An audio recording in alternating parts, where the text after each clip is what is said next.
Welcome to the Buy Box Bandits podcast.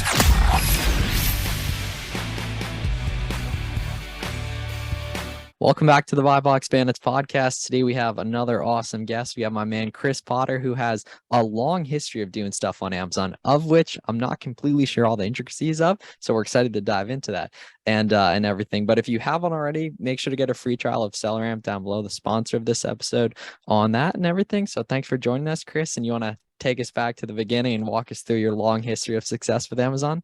Yeah, certainly. Glad to be on the podcast. That's for sure. So I actually started selling on eBay actually in 2005. Went the wholesale route, and then in 2008 I actually went full time, and that's when I started selling Amazon. It was roughly about 2008. I shifted into the Halloween costume category, so I actually sold a ton of Halloween costumes and accessories. We actually sold that on Amazon until about 2013. I actually got very highly leveraged in that business, and we actually grew that to about, I think it was about 3.5 million, somewhere around there back in 2013. But then they actually ended up collapsing. That business absolutely collapsed because they had too much debt on the business. And so I ended up having to kind of revamp things. And then in 2014, I started doing retail arbitrage, started doing online arbitrage at that point. I hired local shoppers. We did the whole thing where I scaled it out pretty heavily. And then we went back into wholesale in 2016, did some private label products. 2017, I started drop shipping because I ran out of money and my wife would not let me take on any more debt because of the problems we had in 2013. So we started drop shipping, ended up scaling that to about 14 million the last year that we were at in 2020.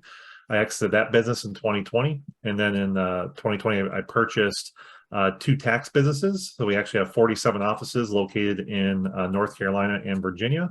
And then this year we actually started a bookkeeping and CFO tax service specifically for e-com sellers. So I tried to condense that into a really quick synopsis because there's a lot of intricacies over these years. But anyway, you look at it's about 15 years of e-com experience and now about 2 years in the tax industry.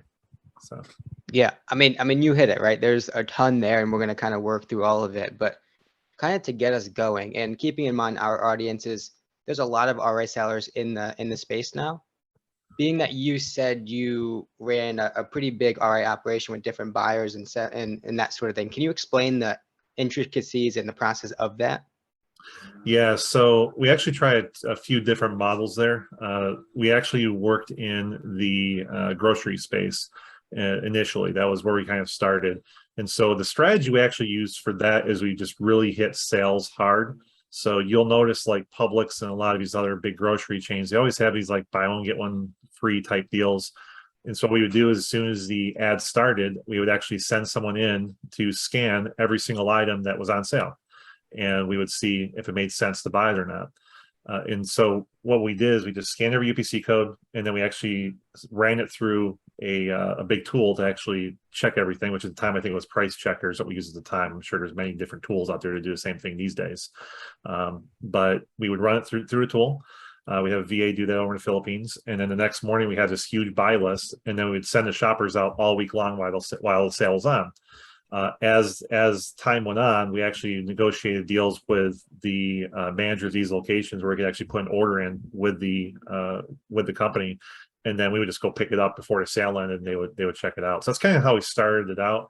And as we went along, we would actually then start doing a lot of the same stuff like standard sellers do now, where we would give them specific guidelines to buy at outlet stores and places like that. Like a lot of places that people are buying now, like Ollie's and Big Lots and places like that. Yeah, that's kind of like the modern day RAs going to like the Nike outlet, Marshalls, TJ Maxx.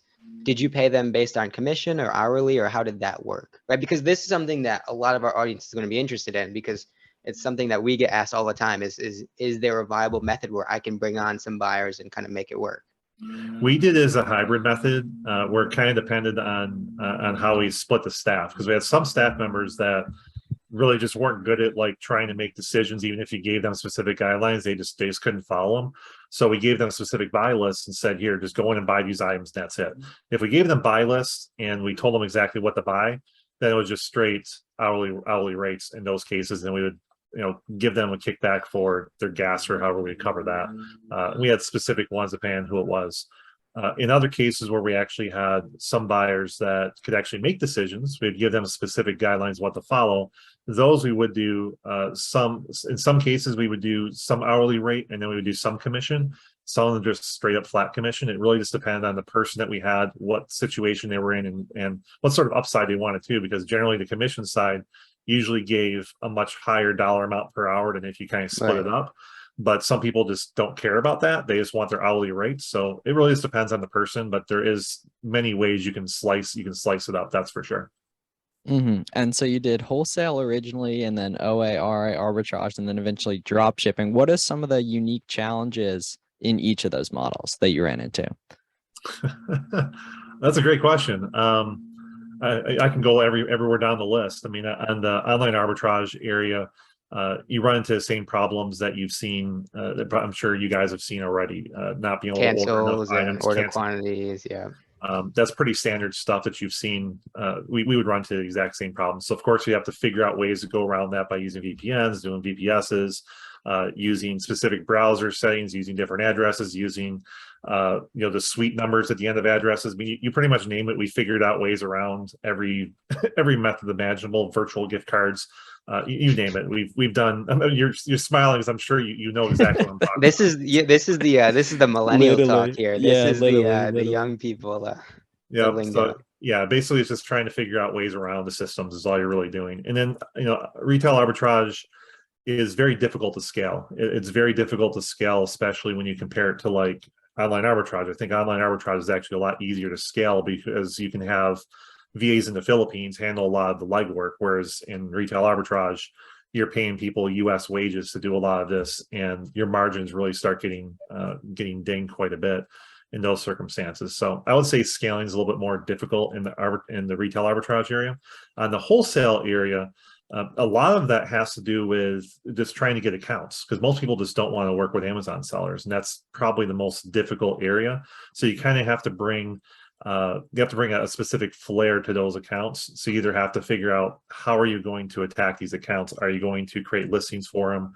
Are you going to take their listings they existing have, they're just terrible, and you're fixing them up? Are you running pay-per-click because no one else is running pay-per-click? Are you bringing in some sort of outside audience towards this product to sell more stuff?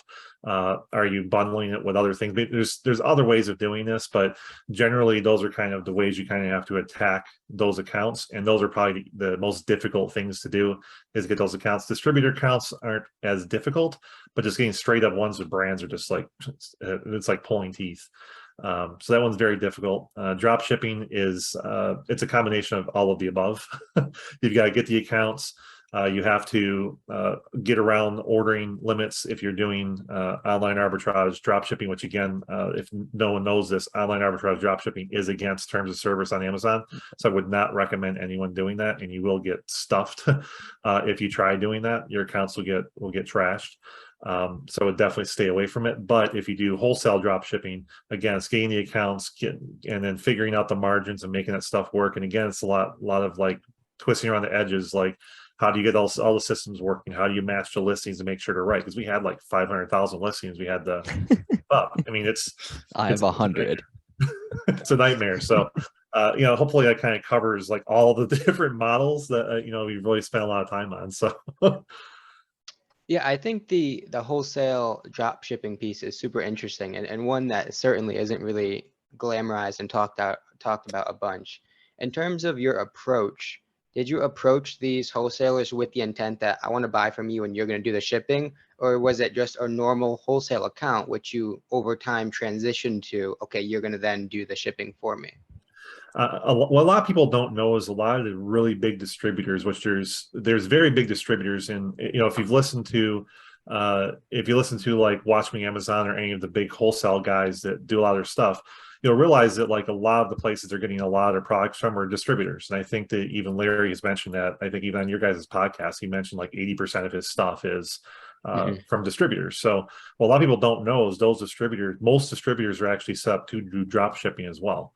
A lot of them are, and you just have to ask to say, hey, do you do this? And then they're like, yeah, we typically do it. So most of these large wholesalers and distributors are the ones that do this. So it really wasn't necessarily difficult to do that. The challenge you run into, just like anything else, is again the pricing, because more than likely if you have the account, 50 other people have the exact same account, and there's not really any differentiation between them unless you're trying to pump volumes. So then you're just rotating the buy box unless you're getting into the price problem that everyone else gets into. So then you have to figure out, all right, how do I get around these edges again? Then you go back to the same standardized wholesale stuff we talked about before. Do you create new listings? Do you do bundles, new multi-packs, things like that? Yeah, I imagine the logistics of the drop shipping at scale and even just like the billing process on stuff, like figuring out the orders. That seems like such a nice integration that you eventually got into the bookkeeping business with stuff. I assume a lot of the experience gained from that translated nicely over. Yeah, we actually had built out custom software because there's nothing on the market that could actually handle it. And when we exited in 2020, that we sold that off, so it's not available to the public at the moment. But just trying to handle all these different data points and things like that, and not to mention me running businesses for many years, definitely makes a big difference as far as understanding the bookkeeping, understanding taxes. I've been doing it for many years, and even when I was in school, I actually went to school for accounting and business. So it makes a lot of sense that that's kind of where I ended up. Is the selling account that you exited, could you find it? Do you see it on Amazon listings now? Is it still active and being sold on, like your specific account? I had 15 accounts. It wasn't just one account. Oh, I don't know how we didn't ask that. Yeah, I don't know why. I don't know why we didn't ask that. So how the hell does that work? Or did that work? It clearly did. Yeah. Yeah, we had 15 accounts. But what we did is we actually bought accounts from people that were exiting the business, is what we did. So we bought existing accounts. So I used to actually operate a Facebook group many years ago for sellers that were on over $100,000 a year as a paid Facebook group, and so a lot of people kind of knew me from there in that Facebook group. And some people, as they exit the business, I would just message them and say, hey, I see you're exiting, would you be willing to sell this to me? And so we actually bought the accounts as we went along. I mean, it's not like we went from 1 to 15 within like 30 days. It was over time. We went from 1 to 15 accounts. And again, you basically just buying it as an asset from some of these people are exiting. In some cases, at the time when we were buying them for like $2,000 to $5,000 in an account. These days is probably significantly more expensive because those accounts are even more valuable these days than they were back then. But we did that mostly to spread risk, because as you know, on Amazon, especially if you're doing anything it's even possibly gray hat at all, not to say that we were doing everything gray hat, but when you're drop shipping, there's a lot of variables to come into play. They can think you're retail drop shipping when you're not. There's a lot of other issues that come into play. So we did that because we would get suspended a lot for very stupid issues. Then we had to get unsuspended. They would tie up our money, and having 15 accounts allow us to split all the risk among those accounts. And that's why we did that. And there was never a point where they were connected at all? Like, how does the back end work in terms of who's owning the account, the billing, all that sort of stuff? Where's the return address for the shipping? Yeah, so we actually created a VPS for each individual account, and we had a process where we had a separate LLC for each one of those individual accounts. The LLCs were created in Wyoming, so that way you could actually shield the ownership. If you're in Wyoming, you can shield the ownership that way. So we just created, we had literally 15 bank accounts. We had 15 LLCs, and they were all associated with each one. A VPS is, if you're unfamiliar with a VPS, that's different than a VPN. A VPS is basically, there's basically companies out there that have servers that host multiple variations of like Windows or whatever servers you're doing. And what you're doing is you're just remoting into their PC that has access to Windows, and you're just using it just like a regular PC, but it gives you an entirely new IP address. And then some cases you can put them all across the country. So we had like one in Dallas, Texas. We had another one up in Virginia. We had another one in California. So it made it look like we were in different areas. And we just kind of played around with that. But that was obviously back then. It's a little different now, because even brands now, like you're in private label, it's okay to have multiple accounts as long as you're not selling the same products. In our case, we weren't necessarily selling the same products on same accounts, but we just kind of kept it that way to make sure there really wasn't any ability for them to link the accounts and then say, oh, one got suspended, we're going to pull them all down. So that's kind of the reason why we're very, very careful at doing that. Miles, we're getting the sauce today. Yeah, for real. On that, it has me thinking on stuff. And then in terms of the retail arbitrage operation, was that in multiple states or was that just in your home area? We did it in North Carolina mostly. We really didn't do it multi-state. I actually know quite a few people that do multi-state, and it's an interesting operation, that's for sure. Yeah, I feel like there's diminishing returns at a certain point, the same way there's diminishing returns to OA at a certain point on stuff, just because, you know, your bottleneck isn't capital, your bottleneck is quantity of items and stuff. And it makes sense to just learn how to do wholesale well at that point. I think, do you have similar thoughts in terms of the scale and different models and such? Absolutely. Yeah. I mean, you definitely hit a limit. And most of the people I know that are doing like 8 figures, which are people out there doing 8 figures in retail arbitrage, believe it or not, they are out there. And their scale is they're having buyers in different states. That's the process they're using. Unless you have someone that you have those like really hot bolo items where you know that they have very high margins and you're sending them to multiple states to buy it, which we did that too. Like I remember one specific item that we went to 4 different states to stamp up everyone we possibly could find. And that was something we were buying for like $17-18. We were selling them for 60 at one point. And then by the time we sold out, because it's a discontinued item, it was like $220 by the time by the time we finally sold out. But yeah, that's an example. That's an example of something you would literally say, go everywhere you possibly can. This was years ago, right? Do you remember the item? Yeah, it was that was actually Scrubbing Bubbles automatic shower cleaner is what that was. Oh, it wasn't even a toy. Yeah, interesting. Yeah, it was a shower cleaner. We actually found them in Publix and Ingles were like the main 2 stores we found them at.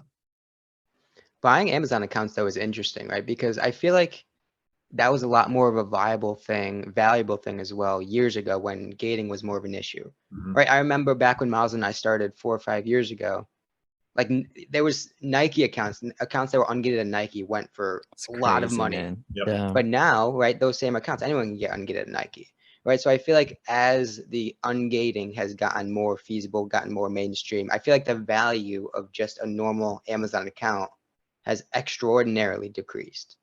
I would agree. I mean, there are certain things still with the older accounts that reviews and stuff. Yeah. Reviews potentially. And then the other one is there's certain accounts that have different payout structures. Like, for example, one of my accounts actually had a daily payout structure where you could literally get a request to have one back every day. And so those accounts went for a lot. I had another one that was paid out weekly and had no reserve whatsoever. So it really depends on no reserve whatsoever. So there's some of these grandfathered accounts that just don't have these restrictions on them. I think it was around like 2017 is kind of when they went to the full reserve amount, and then anything newer than 2017 doesn't really have a whole lot of value from it. But those older ones that are older than 2017, a lot of those have like really crazy payout structures that are very, very useful in certain circumstances. Yeah. So that's a big one that I've seen that makes a difference, and obviously the brand gating is part of it too. But then the other thing too is that you also kind of, especially if you're doing like a lot of merchant fulfilling like we were doing, the history you have on the account also gives you some leeway on potentially getting suspended for various metric violations. Yeah, ODR specifically. Yeah, exactly. Yeah. Exactly. So that's also a big part of it too, is if you have a long history of being very good, they're more lenient on it. Whereas if you started 3 weeks ago and you start being nailing ODR, like you're gonna get suspended pretty damn quick. So that's the other advantage of going that route too. And then so for the person, or actually different question, I think is better. Thinking entirely holistically, what year did software tools start to become a thing? And do you think it was a net benefit? In purely speaking, selfishly, did it make it easier enough, or did the increase in competition decrease the overall like effectivity of it? Like thinking entirely selfishly on stuff. Yeah, that's an interesting question. That is an interesting question, because oddly enough, I was around when there really weren't any tools. Like, I was around before Keepa was around. So we used to make buying decisions without Keepa. Like there was actually a tool called Camel, which I think is still around. But they got data breached, I think. Yeah, and I think that fucked it up or something like that. Yeah. So we actually used to base some of our decisions off of that. But then what's crazy is when I used to run the Halloween costume business, we had no historical like BSRs to go against whatsoever. So I was making buying decisions in January for what was going to sell in October without having any sort of seasonal guesstimate. So I'm literally just guessing what the hell I'm going to buy, which is part of the reason why we ran into those cash problems, because we end up with a bunch of inventory we couldn't sell because my forecasting was off. But anyway, so like moving into that, like once Keepa came out and actually started tracking the BSRs, that was a huge difference. Like it's night and day compared to what you could do before and what you can do when Keepa came out. I think that was a very, very big win. Then like I was actually around when like Tactical Arbitrage came out. I was actually one of the first people that came out as part of the rollout with Tactical Arbitrage. And so there's actually a tool before that was actually called OA X-Ray, was actually a tool that came out before Tactical Arbitrage. That was just a Chrome extension that tried to do some of the same things that Tactical Arbitrage did, but Tactical Arbitrage is like 1,000 times better than that tool was. So like when that came out, that was like an absolute game changer for online arbitrage, because we were doing online arbitrage before that. And, you would do a lot of manual stuff. You really couldn't do scans. And I was I'm like a really big automation guy. So I try to automate as much as I possibly can. And when that tool came out, I was like, this is freaking amazing. So that helped out a lot. But then you do run into a problem where once everyone gets access to these tools, it makes the competition so ridiculously difficult. I mean, there's other tools that have came out along the way, like Rev ROI. That's another big one that came out that allowed you to easily see, how much profit you're making now. Which I know your guys' tool is, I believe, a competitor of that particular tool that you guys came out with. It does a lot of the same stuff, but like that tool alone also made a big difference. So as these tools have came out, it has made selling significantly easier than what it was back in the day. But whenever you make anything easier, everyone and their brother comes in, which makes it a lot more difficult. So the competition has really steamed up. So now you have to figure out how can you be slightly more creative than the other guys using the same exact tools. And that's really the question it comes down to. It's funny because the space, I mean, as you know, back in the day, it started with all manual. Then TA came out, which automated a bunch. But now in the past year or so, it's going back to manual. Right. And so you might have been, as you may not be familiar with, most of the commonplace sourcing now is all done manual through Seller Amp, and just kind of going through the specific sources that you're interested in and reverse sourcing from sources, sellers and stuff like that, which is kind of like an interesting thing, right? Kind of like the phones, right? Like back in the day, we had the flip phones. Then we went to just like the normal phones, like the touchscreen. And now they're making like the flip iPhones, like the flip Samsungs and stuff. And it's a wild thing. Yeah, I mean, when Storefront Stalker, there was a Storefront Stalker tool that came out, which I know it's renamed something else now, but when that first came out, that was a game changer too, because when we used to do reverse sourcing off of other sellers, we did that before there was tools at all. And so we would do that, and then that tool came out and spits them all out. And we're like, this is saving so much time. So I think a lot of it is just like saving a lot of labor. But yeah, once you get like once you get a very mass amount of people using a specific tool, it saturates it. Then again, like you said, you got to be more creative on how you do it. And it sounds like you guys have done that by doing a lot of the stuff that we used to do back in like 2014 and 15. Yeah. Do you miss selling on Amazon? No, what's that? Do you miss selling on Amazon? Obviously, you have your new business that we'll get into in a bit, but do you miss like the whole Amazon landscape? It's a yes and no. Yes and no. And the reason why I say that is I really, really enjoyed the acquisition part of it. And so I also like learning new things. And so the Amazon stuff was just, it got to the point where I literally couldn't learn much of anything anymore.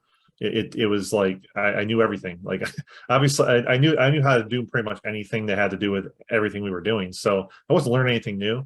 And I've been doing it for 15 years. And when you've been doing anything for 15 years, it gets old. So yeah, once I exited that, I was like, awesome, let's do something different. So I went through an acquisition course, learned how to acquire companies, and I acquire companies, which is a lot of fun. And now I'm starting a new business too. It's not necessarily a new business, but it's a new offshoot of this. But what I've noticed is that as I've started to get back into talking with Amazon sellers all the time, because now that's what my business is I'm catering to Amazon sellers. Yeah, I miss it. It's funny. I've been away for 2 years. And like I'm saying to myself, I'm like, man, I'm watching these people like with these big sales screenshots, and I'm like, I bet I could blow those people away in a few weeks here. Definitely. Yeah. Yeah. What made you get on Twitter? Honestly, it had to do with like a lot of my background is in like Facebook groups and things like that, Yeah, and they just aren't really effective anymore. Like when you're trying to help people on there and doing posts and things like that, you just don't get seen a whole lot. So I hadn't actually touched Twitter ever, and so I was like, you know what, I'm going to try this and see what happens. it's And so I working. went on Twitter and I was like, let's roll. And so it's been very successful, actually. I really like it. Yeah, is it mainly just like meeting people and such, or does it convert people to the bookkeeping service as well? A combination of both. We actually get quite a few leads from Twitter, actually, specifically for our bookkeeping and advisory services. Yeah, I hope you guys will from this too on that stuff, definitely. On that, for the person that maybe is the brand new person in the Facebook group back in the day or in the Twitter DMs today, or just like someone in real life who wants to get into Amazon stuff, what model do you tell them and what's the action plan in terms of getting those initial sales? Honestly, I think it depends on the person, right? So each different business model has a lot of different skill sets that you need for them. And it also depends on how much working capital you have to start with as well. Those, I think, are the main two differences. So if you have a lot more working capital and you have like a skill set where you can do some sort of marketing or you're good at building audiences, private label all the way. And the reason why I say that is because you need a lot of marketing skills to be able to launch a private label product. And if you already have those skills, it's great. B, generally you need a little more working capital to do that. And C, the ability for you to sell your business and make a lot more money on the back end that isn't just regular cash flow you're getting is significantly higher if you're doing private label versus other options. So again, that's kind of where I go that route. Now, if you're one of those type of people that don't necessarily have a ton of money to start out with, and maybe you're good at like researching and data, but you're not necessarily great at marketing. And if any of those like things kind of like ring true to you, if any of those things and you go in your mind like, yeah, I kind of fit with that, I would definitely say the arbitrage area would probably be a good place to start. Retail arbitrage is a very easy way to start because you can physically see it. Online arbitrage is pretty easy to do as well. And so I would say either one of those models. The wholesale model is slightly different because you kind of need a combination of both. You need to be good at research and you need to be good at creating relationships with people because you have to create relationships with brands, and you potentially need to be decent with marketing too. So that one is kind of like, if you're okay with capital and you've already started online arbitrage, you've noticed that you've done a really good job at finding things. All right, then the next step is to start contacting wholesalers. So again, just really depends on what your thought process is going into it, and what your end game is too. So let's kind of stay there for a bit. In terms of contacting wholesalers, like you just mentioned, what was that process for you? How did you source your wholesale leads, whether they brand or distributors, and like what was the approach like? So there's actually multiple approaches you can take, and we took multiple approaches. So I'll go through a couple of them here. So one approach would be just like you are with online arbitrage, reverse sourcing. So reverse sourcing would be you look at things that are already selling well on Amazon, and then you see who's selling them. And then once you see who's selling them, you see what else they're selling, and then start contacting the manufacturer of those companies, and then figuring out, our distributors for these. That's one option. Another option would be is to go to trade shows and just start talking with some of the people on there. So one, which I think you guys even went to, is ASD, is one that a lot of people go to. There's also specialized trade shows for pretty much any industry. So if you just pick an industry, there's like snack food ones, there's grocery ones, there's Halloween costume ones that happen. There's sportsman ones. You literally name the industry, there's trade shows for it, and there's a ton of vendors there. And that's where you can start building those relationships, is at those conferences. That's a lot of times where you can find those distributors as well. Cool. Yeah. That's interesting though, because that's something that most people won't do in terms of really getting down and dirty and going to all Most those people trade won't do shows. anything of what works. Yeah. But they really won't. And that's why if you go hard with something for a while, it's gonna work. Typically, it's the right thing. Yeah, I mean, Yeah. there is a slightly lazier way you can do this, right? So a slightly lazier way would be, all right, well, I don't feel like going to the conference. But what a lot of people don't know is that if you go to the conference website, all you gotta do is just find the conference, right? You go to their website, they list all the vendors that are going there. So that gives you an entirely massive list of people to contact to try and get accounts. So you just start going down the list and then start emailing them or calling them or whatever you're gonna do. But really the key is any way you look at it, it's kind of like sales, right? You have to have like some sort of follow-up system and some sort of system to keep track of everything. And the CRM, or customer relationship management system, is generally what people use for this. And so you basically put your leads in there, you do your initial contact, and then you just need to consistently follow up, because a lot of times you try contacting these people, you're not getting a response whatsoever, or you try calling them and they're not there, they're not answering, whatever. You've got to call them like 5, 6, 7, 8 times before you even get a hold of them half the time. And if you do get a hold of them, then they're like, oh, we're not taking Amazon sellers, blah, blah. And you're like, okay, click. Well, what you need to do is put them into your system and say, all right, I need to follow up with them in a couple of months to see if they've changed their mind or something like that. And then this consistent follow-up is really the key. And then showing the value of what you can actually provide for them versus just saying, I just want to sell your stuff on Amazon. Okay, this is Garrett's favorite question for the most successful guests we have on. So, what was the biggest inflection point year and why in the journey? Oh, there's actually multiple inflection points. So I will cover 2 main ones, right? So maybe I'll cover 3 of them. So most people don't have an answer to this question. Yeah, Most people I could tell you most a people couple, I don't know. yeah. Like we just kind of gradually grew, but you pinpointed specific, so I'm excited to hear. There's 3 specific ones. So the one specific one was in 2013 to 2014 when that business collapsed. So we were when I talk about highly leveraged, I had just with one supplier, we had over $1 million of debt with one supplier. And so we basically had tons of inventory, no cash, and we needed to make it all the way to the next Halloween, which wasn't going to happen. So I had to collapse that business down. So one of the things I learned from that was I really need to manage my cash a hell of a lot better than I did back then. So now I'm a very big advocate on using that as a tool, but having specific plans for that debt and playing it out appropriately versus just saying, oh, money's there, cool, I'm going to take it, and then buying inventory and then realizing that maybe that inventory didn't sell through and now you're screwed. So I'm a very big proponent of that now, which is a big inflection point there. The next inflection point was when we switched over to drop shipping. And the reason why that was a big inflection point is because I started running out of money and trying to figure out other things to do.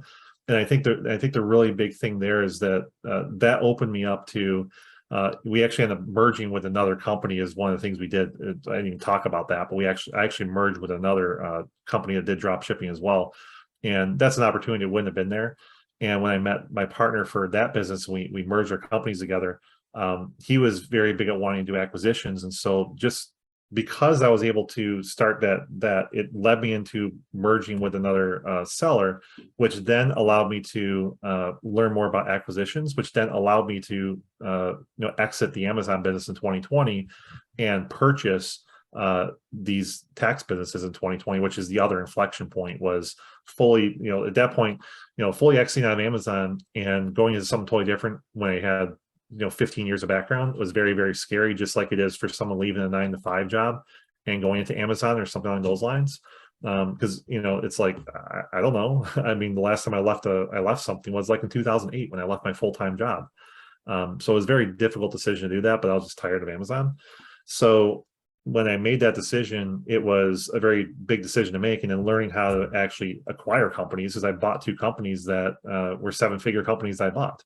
So they were, it was a very difficult process to go through. And it took us about 7 months to even close those deals. And I bought it from 2 different sellers, and trying to put all this together and working with a franchise and all this other stuff. I mean, it was a very big learning experience. So, I mean, I've got multiple points. I think those are the main 3 that really changed the course of my time over years. Yeah, that was a great answer for sure. So kind of getting into the back couple innings of your Amazon career, transitioning out into your bookkeeping and tax business that we see in the background there. Take us through that transition, like the back end of your Amazon, starting your new company and kind of where you are now. Certainly. So when I bought those tax businesses, lots of employees came along with it. So I have lots of very capable CPAs. I have lots of capable people that can handle a lot of things. What they just didn't have is they didn't have a whole lot of e-commerce background, which obviously I have a ton of. And oddly enough, I'm actually partnered in this company with another big Amazon seller. He's actually an 8-figure Amazon seller currently. He still actually sells, and he's a totally different story with him. I had met him years ago. some partners with him on this business, and we actually rolled into starting doing bookkeeping because I realized that there were a lot of people that just don't understand bookkeeping, especially like newer sellers. A lot of people just think like Inventory Lab is great for tax purposes, and inventory is great as a management tool to make decisions off of.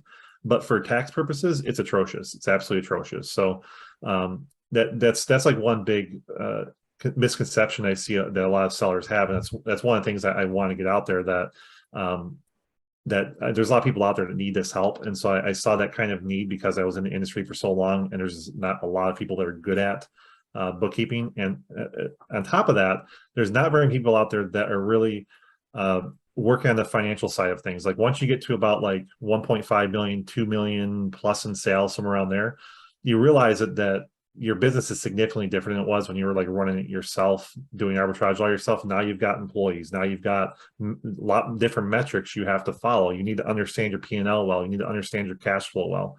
And when you grow your business, especially if you're coming from like a 9-to-5 job, like a lot of people just don't have that background to even understand a lot of these metrics and understand like how to make those decisions and figure out like key performance indicators that really drive the needle in your business. And those are the kind of things we're out there trying to help people with. So hopefully that was a good answer for you, but I don't know. Yeah, definitely. What are the biggest metrics people sleep on and screw up Amazon sellers? I would say the number one biggest one, especially for arbitrage sellers, is everyone focuses on ROI, right? That's like a really big number. Everyone says ROI, ROI, ROI, or even margins is another big one too.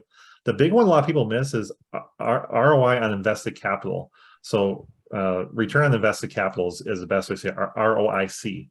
And the difference here is that it takes into account the amount of time that it takes to sell something. Because what tends to happen is like a lot of online arbitrage sellers are probably saying, I'm only going to buy a supply of X amount of days, right? They'll buy it for 30 days, 60 days, whatever supply you're trying to buy. And same thing with wholesale too, is they'll do the same thing. They'll try and keep a specific amount of time.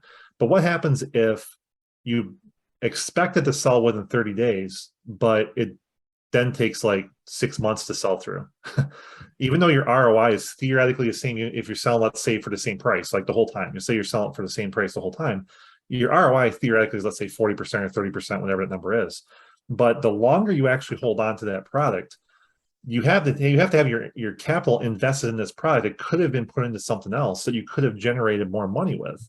So you kind of have to have an understanding of, are you turning that capital quickly enough? And that's probably the metric that most people miss. And the easiest way to calculate that is basically just look at, you can even do this in Inventory Lab if you want to. You can do a very rough calculation, and you look at your inventory valuation at the end of the month, and you basically do it month after month. You calculate how much you have as far as inventory number, and then you calculate how much your cost of goods sold is for the month. And you should see basically a number there. And what you need to calculate is whether it's increasing, whether it's decreasing. And then that tells you about roughly the number of turns. There's other calculations you can do to really deep down into this, but like a really easy one for people to follow is that. And really what you should see is that as time moves along, it should stay relatively the same. But if you start noticing that number starting to tick up, like you're still selling roughly $100,000 a month in cost of goods sold, but now your inventory has crept up from 120,000 to 150,000, yet you're still selling the same exact amount of money. That tells you that your turns are not moving quick enough, and that basically tells you, all right, I need to start looking and seeing which suppliers are not selling quickly enough, which SKUs are not selling quickly enough. Is my repricer actually working properly? Do I have a specific plan in place that when something doesn't sell in the first 30 days, I have a discounting structure to get rid of this stuff as quickly as possible? And that kind of drills down into that. So it's a very high level number that most people miss. That sorry, that's ridiculously long explanation, but No, you're good. Yeah. Well, I think part of the whole analysis numeric part of the business is that most people are in such an aggressive growth stage, right? Miles and I both run coaching programs, and we work with people who are trying to grow. Yep. And the result of that is sales of 30,000, next is 70, next is 140, next is 160, right? And so because there's so much growth in the business, especially starting out, that kind of skews everything, right? Because you don't necessarily know There's no how much baseline. cash you have on hand, because everything's going back in, right? The glamour is, oh, put it back in the business, grow your sales, that sort of thing. And with credit cards and all these sorts of things, the numbers really get convoluted, right? It So does. in terms of that growth stage, what sort of advice do you have from your bookkeeping company's perspective? I would say the biggest thing is to keep an eye on your cash on hand. That's really the biggest key. And what I've noticed in lies like high growth companies is they basically leave no cash in the business whatsoever. That's like the biggest. Even though I do understand that you have to keep pumping money back into the business to make it grow. Sometimes it's actually smarter to grow slightly slower and leave a Tell little. people that all the time. Yeah, all the Yeah. time. Because we screwed that up. Yep. Definitely, we screwed that up. Yep. And a good rule of thumb that we have, especially for a lot of Amazon sellers, is to have somewhere between 10 and 30% of your estimated annual sales sitting in your bank account at any given time. And so if your annual sales is, let's say, $1 million, you should have anywhere from $100,000 to $300,000 in your bank account is realistic what you should have. Now, a lot of sellers I see don't even have remotely that amount that are at $1 Most million. people don't have a month. Yeah, Most people you're don't have lucky if a month of in their bank It's account. on most Exactly. people. Exactly. So like to have like, and that's what actually gets you through those rough situations, right? And what I've seen is that like the failure point for a lot of businesses is because they don't have that cash on hand. And what tends to happen is like their cash starts getting tighter, right? And then what happens is like they can't buy any more products. So then they start looking at their products and they're like, oh, well, it should sell it. And I bought it for $30. I don't want to sell it for anything less than X amount of dollars. I don't want to lose money on this product is like what they get stuck in their head. And that's a very big issue to get into because the moment you get that stuck in your head and you get married with your product that you have to sell a certain amount, that you're going to start failing at that point. And like, for example, I was actually looking through a person, I think it was about 2 weeks ago, I was looking through their business and they were the exact situation. They had like millions of dollars of inventory and like the amount of cash they had in hand was staggering. It's like staggeringly low. I'm not going to give away the exact numbers because of, I don't want to give away the farm here as far as like someone's personal information, but it was staggering how low it was. And they're coming to me saying, yeah, I'm having a hard time like buying anything. And I'm like, dude, you need to just get rid of your stuff. Start selling your stuff off, like just liquidate it, get rid of it, donate some stuff, just get rid of some crap, man. And what's going to happen is like people who don't listen to that sort of advice are going to end up out of business in 6 months or a year. And so if you really want to stay in business long term and make this as a viable business, it is smart to keep some cash on hand so you can weather those turns where maybe your stuff just doesn't sell as well as you expected. Maybe you also need to have some cash on hand because you're starting to grow and you need to start hiring people. And the first thing you always do when you have employees is make sure they get paid before anything else, because otherwise you won't have employees anymore. Same thing with VAs. VAs I consider as employees, same basic principle. And so if you don't have that cash on hand to kind of make sure you have that, you're risking the lives of other people that are working for you, which is the last thing you want to do as an employer. Yeah, how does it work with VAs and can you write off VA? Are you like licensed? I feel like you're probably licensed to you have a good idea of that. Is that a thing? Yeah, so VAs are just like a standard expense. So like when you buy your supplies, at Home Depot, wherever the hell you're buying your supplies at, Uline, whatever, it's the same exact thing. You're writing it off just like with that. All right, very good, cool. So that just made them 35% cheaper right there, whatever. On that, cool. All right, sounds good. Sounds good. So just in terms of like being around it for a while, what are the traits you see in people that make this work long term? Oh, that's a good question. I would say the people who are consistently wanting to learn more and get better at their trade are the ones that tend to stay the longest. It's when you like think you know it all and you stop learning and you just don't try to do anything different and you don't try to change and you don't try to grow, you're screwed. So I would think that as long as you have a bone in your body that says I want to keep learning and doing those sorts of things, learning from everyone else and being willing to network with other sellers and business owners, I think as long as you have that, you're in pretty good shape. Well, especially in a space that changes so rapidly, Mm-hmm. right? Amazon's always changing the rules, raising fees, obviously adjusting to the different seasons of different products. Things are changing so quickly. So if you're not willing to change with the industry, with the space, with the other sellers who are progressing, you're, like you said, you're going to find yourself on the outside looking in. Yeah, I mean, stuff has changed over the years so much. Like you saw, I mean, you've seen how many different business models I've tried, and part of it was because we just had to pivot out of various things to, move where things were working. In other cases, I don't know if it's ADHD or whatever the hell it is, but I just like trying new stuff. So, trying new stuff and learning new things. So that was always a way to keep me motivated as far as building the businesses and trying different things out. But yeah, I mean, you are in a industry that is consistently changing. What you're doing right now may not work 6 months from now, and you have to be willing to, change what you're doing and potentially even discard some things you're doing now, learn something new, and grow with it. And on top of it, new softwares are coming out, right? Like SellerAmp has been around for, well, in its modern state for a couple months, 4 or 5, 6 months, but people know it. And if a SellerAmp was a tool you weren't using, you're at a disadvantage for all the people who are using it, right? It's a powerful tool. You need to be up with the times, and yeah. Get a free trial. Link in the description. Yeah, I might as well wrap it up. Get a free trial, right? Get your free trial. That's what I'm saying, man. The free trial on that. But cool. Yeah, thanks a lot for joining us, Chris. Can you let us know, everyone, where they can find you on the different social medias and businesses? Yeah, so you can actually find me on Twitter at ChrisPotter361 is what I'm under, and I tweet a lot of good stuff on there. Complete. This man puts out the most helpful stuff on him. Please follow him. Please do it. I appreciate it. And if you want, if you're looking at having your bookkeeping services done or want to get caught up, that sort of thing, you see my screen here. It's Tall Oak Advisors is the name of our business. You can go to talloakadvisors.com. We do a free 45-minute strategy session for anyone that wants to kind of talk about their bookkeeping and their finances, that sort of thing, and we can see if it makes sense for us to kind of work together. Sweet. Do you do business taxes too end of the year, or just bookkeeping? Yep, we handle taxes. We handle anything. If you want to have everything off of your plate financially, we can handle it all. And can you do all states? Yep. For taxes. Neat. Cool. Yeah, Yep. sweet. Okay, cool. Absolutely. Well, thanks a lot. Thanks to everyone for listening, watching, viewing, subscribing. Sound like Logan Paul saying that and everything. But yeah, see you guys next Wednesday for another one. Thanks a lot.